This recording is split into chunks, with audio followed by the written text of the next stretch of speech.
licença, Sr. Doutor, digníssima Assembleia.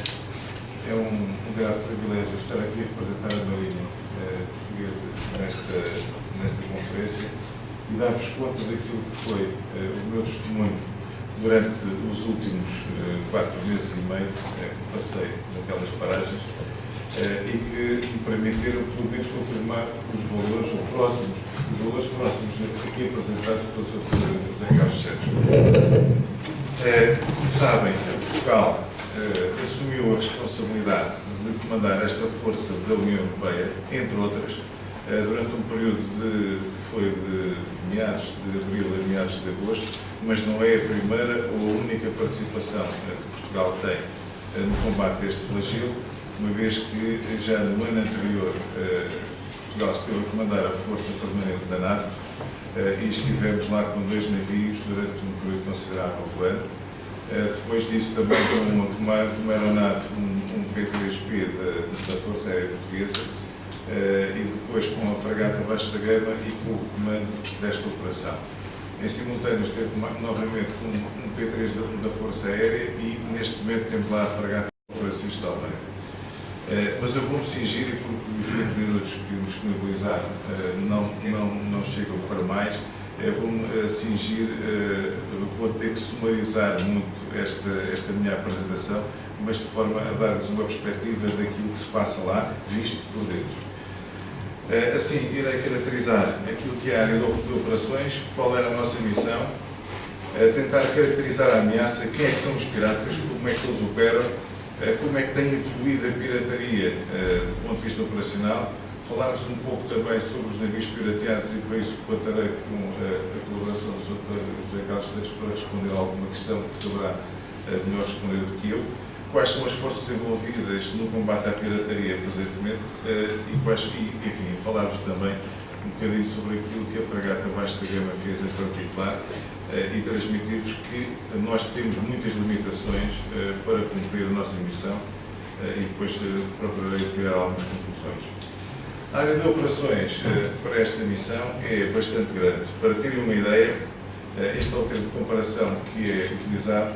A Europa continental cabe dentro desta área de operações. Portanto, é absolutamente impossível, com uma força naval, por muito grande que ela seja, conseguir assegurar uma presença credível e que seja suficientemente dissuasiva para que os piratas não atuem.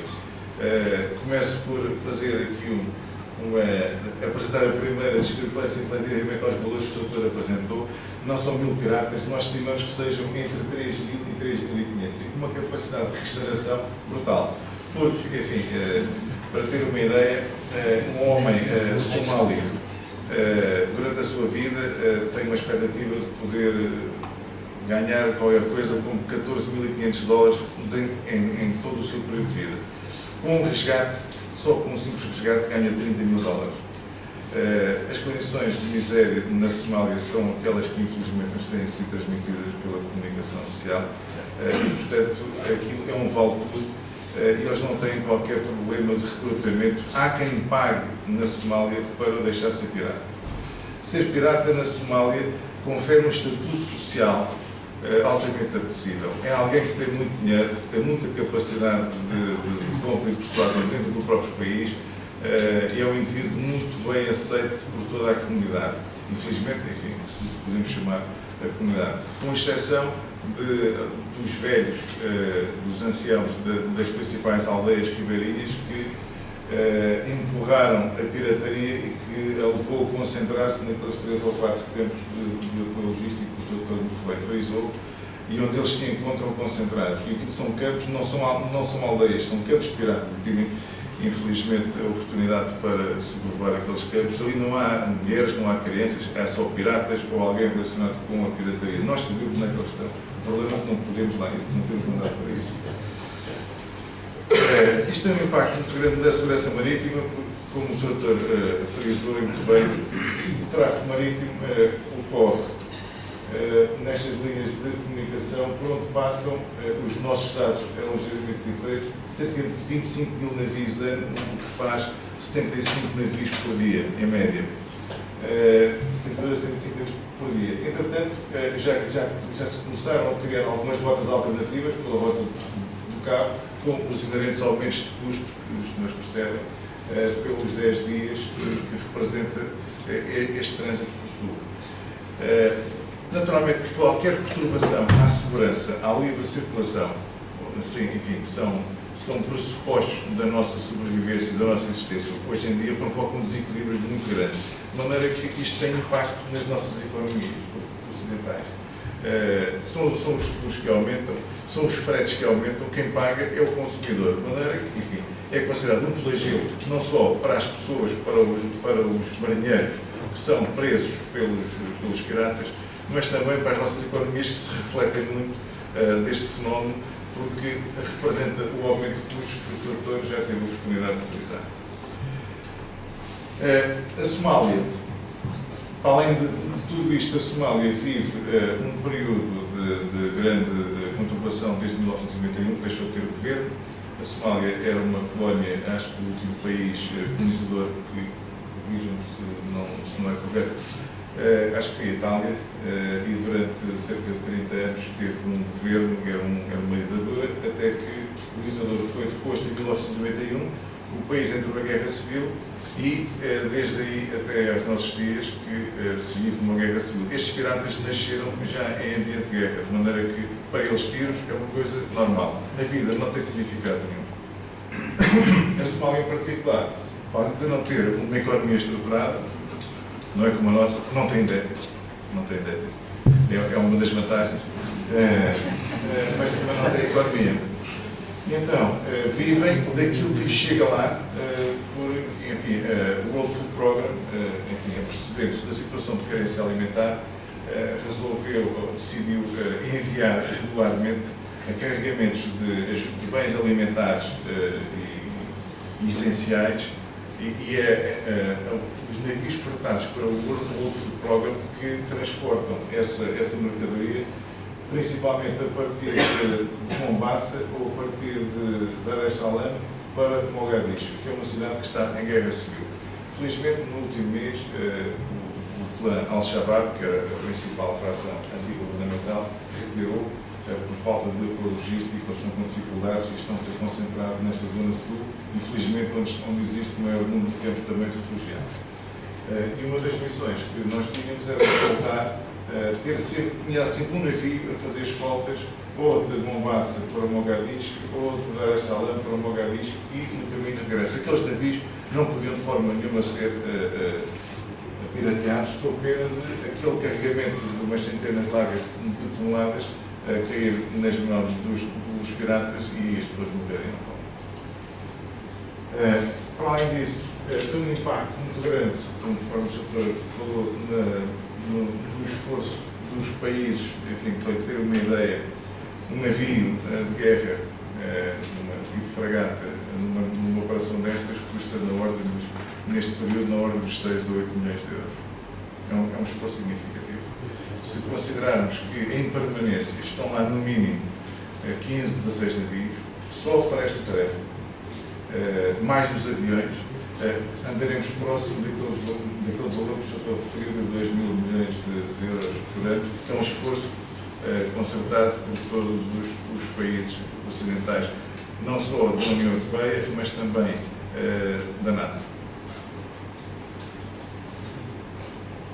O estudo foi apresentado na Geopolicy, salvo erro, sob o título Economic Piracy Economics, que refere o valor de 12 mil milhões de dólares com aquelas parcelas que o Sr. teve o cuidado de nos discriminar, portanto, confere este valor dos 12 mil milhões de dólares por ano. Isto em qual? A nossa missão, por conseguinte, a missão prioritária era escoltar, ou ainda é, porque a força continua a existir e já tem o mandato prorrogado até ao final até dezembro de 2012, mas eu estou convencido que o final desta missão está muito para além de dezembro de 2012. A nossa missão prioritária era assegurar a escolta aos navios do World Food Program e aos navios que transportam apoio logístico às forças da União Africana que se encontram em Mogadiscio a apoiar o governo de transição. E, portanto, são tropas africanas cuja sustentação depende daquela ajuda que chega com uma regularidade quinzenal. E éramos nós que assegurávamos essas escoltas, já fizemos uma centena de escoltas a cada um desses, quer do programa, quer da missão. Prevenimos, contribuímos para o esforço geral de prevenção e repressão dos atos de pirataria, protegemos a navegação vulnerável. A navegação vulnerável entenda-se não a totalidade dos navios, nós não temos capacidade para escoltar aqueles 72 navios que passam por ali. Os navios organizam-se para circularem ao longo de um corredor que é o chamado IRTC, International Recommended Traffic Corridor. É a zona que é mais patrulhada e é a zona onde é menos provável os navios serem atacados e onde nós conseguimos também dar mais garantias de acorrer caso surja um ataque. Os navios, designadamente chineses, japoneses, indianos, coreanos, agrupam-se em comboios, depois há navios de guerra desses países que fazem a escolta a esses comboios. Contribuímos para a monitorização da atividade pescatória ao largo da costa da Somália. Existem em permanência uma média que nós supomos ser entre 20 e 30 navios de pesca arrastões de alto, maioritariamente espanhóis e franceses, em todo o Oceano Índico. E nós temos também, não só damos proteção a esses navios, como também monitorizamos a atividade pescatória ao longo da costa da Somália, uma vez que, primeiro, essa é supostamente uma das causas que terá estado na origem que justifica o aparecimento da pirataria, se é que alguma coisa pode justificar, mas alegadamente foi por causa disso que eles começaram a piratear os navios. Enfim, essa teoria está para ser confirmada. Mas como a Somália não tem capacidade própria para fazer a fiscalização de toda essa faixa de mar, e estamos a falar de uma orla costeira com cerca de 2.200 ou 300 milhas, para ter uma ideia, é sensivelmente o triplo da nossa distância daqui aos Açores, de Lisboa a Ponta Delgada. Portanto, é uma área imensa. E nós monitorizamos e posso-vos dizer que não vi lá ninguém a pescar ilegalmente durante este período. Quem lá estava, nunca estava no mar territorial da Somália. Primeiro porque não tinha nenhuma autorização para lá entrar e depois porque é de tal maneira arriscado que ninguém lá vai.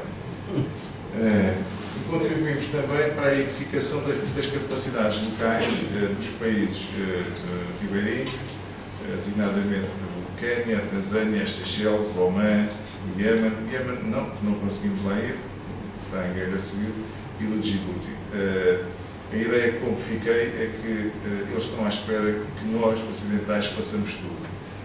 E nem sequer conseguem identificar a capacidade para fiscalizar nem o mar territorial, nem tampouco os acessos aos principais portos. De maneira que eu continuo a considerar que é um risco muito grande os navios, quando os via fundeados à entrada dos principais portos, que estavam, como nós costumamos dizer na gíria, sitting duck, absolutamente vulneráveis se não tiverem equipes de segurança armadas e embarcados.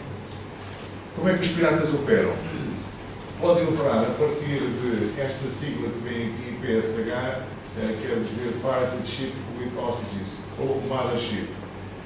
Um navio mercante, os vossos, quando é aprisionado ou quando é dominado e controlado por piratas, para nós é um navio pirata. Embora nós saibamos que estão lá reféns dentro. E essa é uma das grandes limitações para a nossa atuação. Podem operar a partir de navios de grande envergadura, de navios de 200 mil toneladas, o que lhes confere uma grande capacidade, uma grande sustentabilidade no mar e lhes aumenta brutalmente o raio de alcance. Ou seja, eles deslocam-se para qualquer ponto do Oceano Índico ou até mesmo para fora do Índico. O problema que depois começam a ter é que há duas questões. A primeira é porque o combustível que têm pronto para ser utilizado é um bem escasso e limitado. E, portanto, não podem lá andar indefinidamente. Segundo, porque os negociadores, tanto quanto nos é dado a perceber, o Sr. corrija, os negociadores do lado dos armadores deixaram de negociar com os piratas quando os navios estão a ser utilizados como navios piratas. E, portanto, eles deixaram de utilizar os navios marcados